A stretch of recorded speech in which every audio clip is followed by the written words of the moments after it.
Hey guys, this is Insurance and Finance live from the headquarters of Digital Scouting in Hamburg, Germany, and from the city that never sleeps.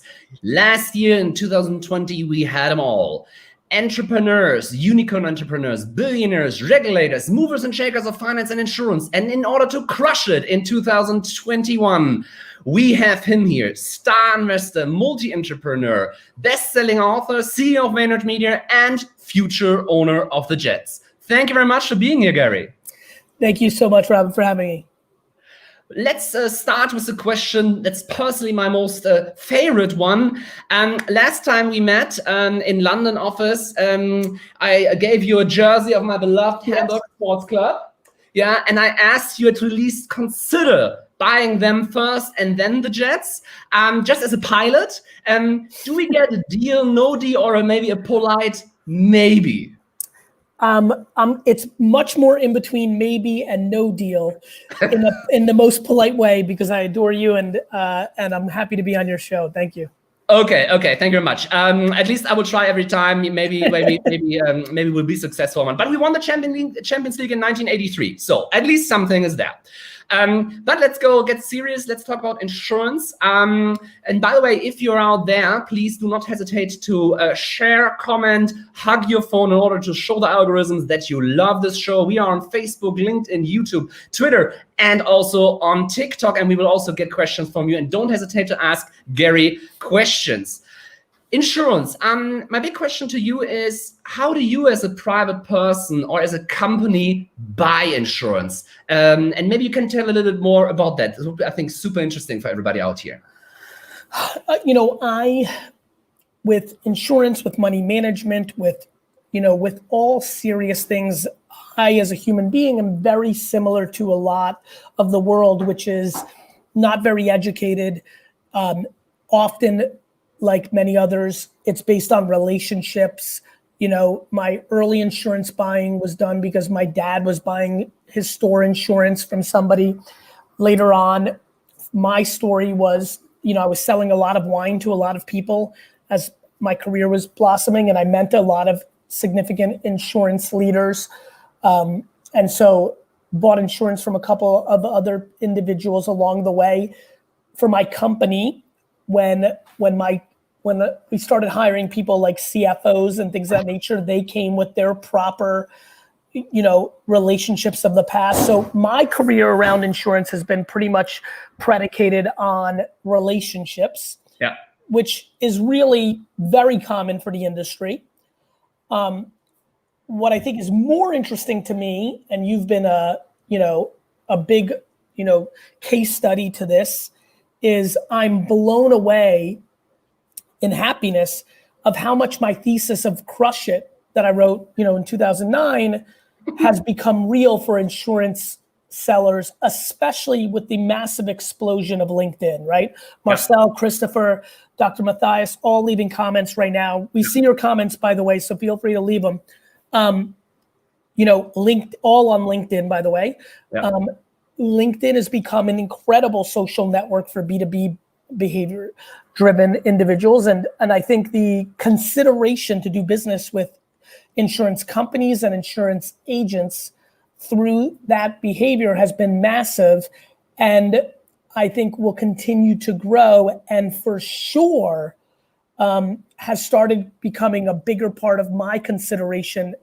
I have a meeting for the first time with somebody around my will, based on a piece of content that they put out on LinkedIn. So I don't have to tell you, you're one of the leaders in this. I think that it will be two things. It will be the humans that build personal brand on these platforms. And it will be historical relationships, right? Not super complicated. What I really love about this, it's a combination between offline, which you have and I've been an insurance agent myself for some time. So, I think it's a relationship business still, but I think you need to put it on steroids with digital tools. And by the way, we have also some C-suits here watching. Matthias, for example, is one. So it's really getting listened. Let's talk about something else. So thank you very much for sharing that, because it shows if you are as a digital, not maybe maybe not native, but digital first person are still valuing this personal relationship. It means that personal relationships are not dead.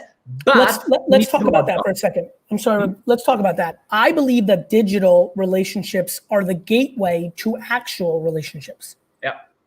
Totally. I mean, that's the same story with us here as insurance and insurtech influencer. It starts online, then you meet the person, and then you get this whole different level. But I have another topic for you. One thing insurers and banks super struggle with is banks find it difficult with identifying trends, innovation, business opportunities. I mean, we were the last with apps. We were the last on Facebook. We were the last on LinkedIn, and probably most of them are going to be last on TikTok too. On the other hand, you identify all over the time, change in society, underlying trends, and you acted on it. Yeah, you put your personal money into Facebook, Twitter, Tumblr, Uber. What could you recommend decision makers in the insurance and finance industry how to identify these trends and actually act on it?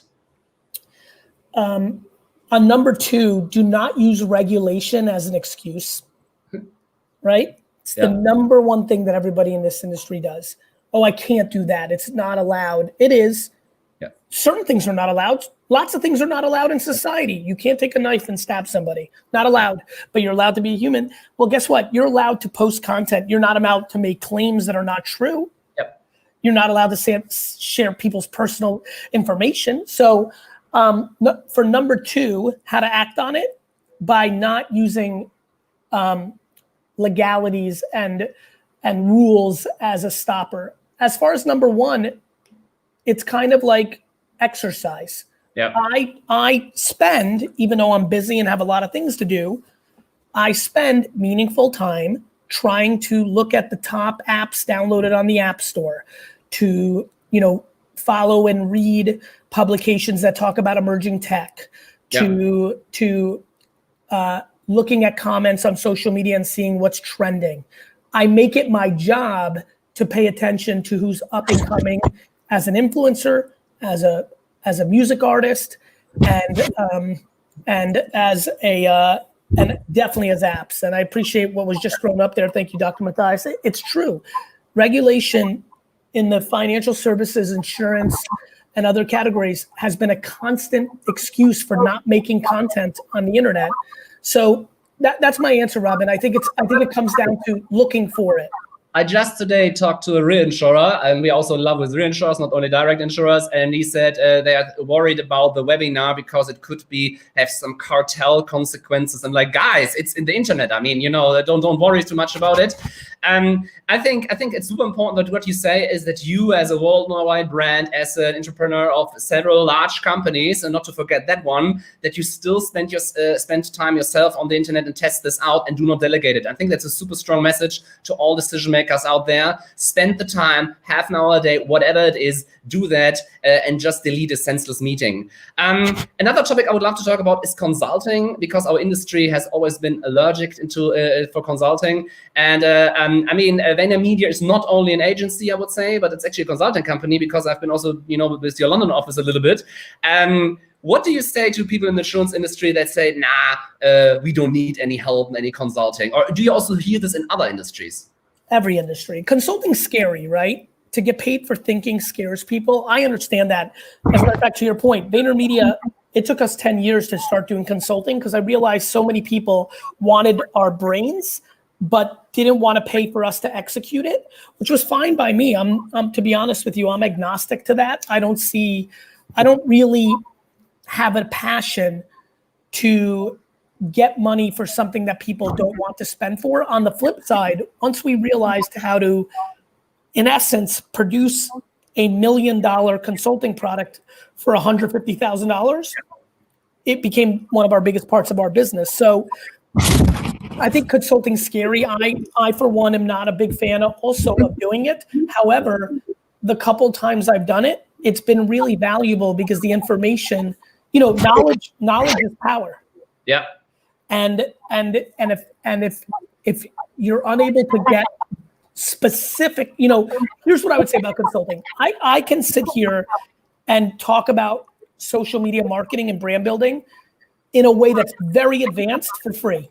Yeah. going into a company and spending 12 and 18 weeks and crossing T&I on every real reality exponentially grows the impact. Both, in my opinion, can work. I think, but I think that I think consulting is like anything in the world. Wine is a good idea for $40 when the wine is very good for $40, and a very bad idea when the wine is not good for $40. Conferences that you pay $500 for a ticket is a very good idea when the content on stage is great, and a very bad idea when it is not. Vacations. I would love to quote my wife on the wine thing, because she once came to me very seriously after we had some wine, and the next morning and said, Robin, over 30 years old, you are too old to have wine, or wine for $7 is not a good deal anymore. And since then we buy better wine. So just as a fun side note from my wife there. Okay, and that's for the consulting. And by the way, that's what we do too. We give away a lot of studies, a lot of content for free on insurance and insurtech trends. We travel around the world when that still was possible. And we will do again if it's possible, give me the shot. But let's go to another topic. Decision makers ask me sometimes in the insurance industry, Robin, what's the next big thing? And then I say, for me, it's TikTok. One of the topics is TikTok. A lot of other things are out there, but it's TikTok. We grew to 100,000 followers. We have millions and millions of organic views. You will laugh about it probably. The community began to call me even names. They called me CEO of Diggy, which is CEO of Bro, and we have even merch shops now. It's not a multi-million-dollar business, but it's funny. It's just a lot of fun, and we also stream to TikTok, and we will take a question from TikTok in a minute. But my big question is, a lot intellectually know that we have a lot of super, super smart people in the industry, even on board level. But why don't they act? And what would you help them on or arguing, guys, you need to act on social media and now, and even on TikTok? Brand always outpaces sales. That's it. So what do you mean with that? Because the next question people ask when they say, okay, maybe 20 million views a month isn't too bad for a country with 80 million people that live there. When do we make money with it? Well, I ask them when they make money when they run a commercial for $150,000. You will love. You always make money when you have brand. Nike doesn't knock on your door and sales to you. You know it. To me, brand over everything. And the same way that, again, Robin, this is the same old argument. Making content on LinkedIn every day is far more effective than buying a booth at a conference or buying a full page ad in a B2B magazine. Yet, because they've been buying booths at conferences or buying B2B magazine print for 40 years, they think it works, but they don't think LinkedIn content or TikTok works. Yeah. I understand this. I just, I'll be honest with you, Robin, I'm not in the business of convincing people. Yeah. I'm not in the business of convincing people. I'm in the business of putting out my thoughts to be historically correct, to build my own brand so that people believe what I'm saying has more weight as my career with my gray hairs keeps going up. That's it. So for me, what do I say to people? I say, this is what I believe is happening. It's been very obvious that this is what's been happening for 20 years. And if you're not interested in adjusting to it, I think that's at the detriment of building your business. And how do you make money? When people know who you are and what you sell, they end up doing business with you. And this is brand building. I don't know what else to tell you. And I think what's super important is what we feel when we are out there, when we get incoming business, and it can be an insurance agent, can be a multi-billion-dollar company, or can be a small agency or company like ours. You get in contact with people that actually want to do the stuff you are talking about, and you have a different set of people you talk to, and that would be great also for the insurance and finance industry. I have a question from the audience, and that's Sanel. He asks, do you think influencers or self-created animated characters will work better in advertising? Super specific question. Sanel, I think you picked up something. I created this character, Lil V. It's an animation. I think the reason Sanel is asking this question is if you look at insurance, you look at Flow from Progressive, right? You look at State Farm, you look at Geico, right? I'm a very big fan of animation because you own it. Mickey Mouse never goes into contract dispute with Disney, right? That's a good one. Right? Mickey Mouse never goes into contract dispute with Disney. And so the reason I believe in animation and creating characters is because you own the IP. When you do influencers, Denzel Washington could be your face for 3 years, but then when he wants to double his fee and you can't afford it, you lose that equity that you created. So yeah, I'm a very, very big fan of animated characters and other ways to own IP to build awareness for boring things like insurance. That's a good point, because we are always super afraid of IP and suits and whatever. But if you have your own animated character, I think that was a super smart question. Thank you very much, Sanel, for asking it. So that's very cool, and you get a lot of feedback here. Let's talk. And by the way, we were on the TikTok level here, and I started TikTok actually in November last year, not the year before, 2019, after I think 27 podcasts of you pounding it into our head. You should start it now, and I really did. And then we became successful on there. So thank you very much for that. I need to think about how can I make it up. Can I take this moment real quick on that moment? Watching you succeed is a very big deal for me. It's because you are in a category that is not wine, is not sneakers. You've executed. And even though, and this is important, I want everybody to hear this. I'm not saying this just to make Robin feel good, though it's a nice byproduct. When we met together in London, it was very obvious. I'm like, oh, here is a byproduct of a thesis I had. And it feels so nice because others have had the thesis, others communicate the thesis. It's so nice that this man is benefiting from seeing some of my free content and going and building his dream. You felt those effects. Fast forward, TikTok. You said something very important here. I recognize that TikTok's the next thing, like I've done for 15 years. You knew that to be true because that's why you jumped on it. And yet it took 27, whether it was 13, whether it was 55, what I can promise you, it wasn't the first time. The first time you heard me say TikTok, you said, 13, 14-year-old girls, TikTok's not big in Germany, whatever you said. Even though you were advanced, you were not in the 101 class. You already were in the 301 class. You might have even been in the business school at this point. Yet, even for you, after the success you felt from the model of go where the attention is, be patient, build brand, even for you, it took. And then you go and you find incredible success. Because don't forget, you built up a 100,000 person audience on a very young, your future customers, right? And so I wanted everybody to hear that. I'll tell you why.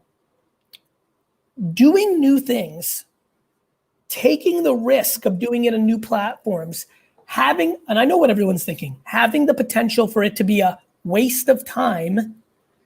People look at the downside instead of the upside, even when they've already tasted the upside of the same execution somewhere else. So as you can imagine, if for you it took 27 times, I have a lot of empathy why it takes 539 times from somebody who's never felt the levels of success. The end. I want to add one thing, because you mentioned sneakers and you're probably going to laugh right now. But what happens when you're present on the internet actually is it's a little bit less big than K-Swiss, I need to say. But actually there was a fashion brand coming after us and said, Robin, let's do a insurance industry sneaker, hand painted, insane. So cool. Everybody knows I have a radio face, I think you're a little cuter than you think. Yeah. Thank you very much. Okay, I have a last topic. I think when we talk about sales, you had already a lot of things for salespeople in what you said, put out content in that. One of the most important sentences you said that struck me was not about business, not about intelligent hacking, but actually about parenting. And one thing, I work for one of the richest family in Germany for a time, so it's always super important to understand how to actually successful people raise their kids and give it forward. And what you said was, you cannot let your children live your own childhood, especially when it's like first generation success. What do you mean by that? And what is the secret of providing children in these days? Because we have a lot of mamas and papas out there watching. What do you think is a secret to providing everything they need beyond finances and food? Love and support and lack of judgment and compassion to their different. You know, I can't ask my children to be as hungry as I was because I was an immigrant and had nothing, and my parents weren't in a financial place to buy me toys. And so I had to learn for myself. At the same token, it's not about spoiling your children. It's just about understanding that they live in a different environment. And so to me, it's the biggest mistake I think parents make is they view their children as a reflection of themselves. Yeah. And so if your kid isn't successful in school or sports or something else, you actually worry about what other people think, which is terrible. I think that people need to listen to their kids, figure out what makes them happy, what makes them tick, and then support that instead of what you think will make them happy, or even scarier, Robin, what you want them to do to make you look good to your coworkers, sometimes to your own parents, sometimes to your own sibling, sometimes to your own best friends. People use their kids as objects to show that they're winning, and that's terrible. And so I don't need my children to be good entrepreneurs. I need my children to be good human beings and to be happy. And I think I wish there was more simplicity in parenting. And I wish that sometimes too. Shout out to my daughter when she ever watches it. But I think what's important there is it really made me think when you said that, because I was like already on the what happens when she or he is not like that. And I'm like, after that, it really made me change thinking. It's impossible for a person that does not experience the same things to do the things. And it's actually totally unfair to that person, by the way. So I take that. Let's go to the last ones. I have like a few sentences. I would love you to end the sentences. My first sentence is Hamburg Sports Club will win the Champions League again if Robin buys the team. Well, I would say to all watching people out there, if you have a little bit of money extra, I'm happy to also start a fund on behalf of Hamburg Sports Club. So, Hamburg being one of the richest cities in Europe. So I'm open for that. Okay, next question. The first viral insurance video on TikTok will be? Robin's. An insurance I love would exist if it was so simple that I could understand it in 30 seconds. Love it. Robin should admit his new book is written by ghostwriter because? I did as well, and it doesn't have any negative impact. And nobody believes me anyway that I have any time to write it. The next person on this show should be? Someone that talks about audio, podcasting, Clubhouse. Audio is the next wave. Gary, thank you very much for being here. It has been a pleasure. Thank you, my friend. To your family, health. Say thank you to your great audience. Thank you very much. Thanks, everyone. Bye, guys. Have a great one. And squeeze this button, like, share, and comment as you can. Thank you very much. And have a great night. I'm surely going to be exhausted now. And thank you very much for everything.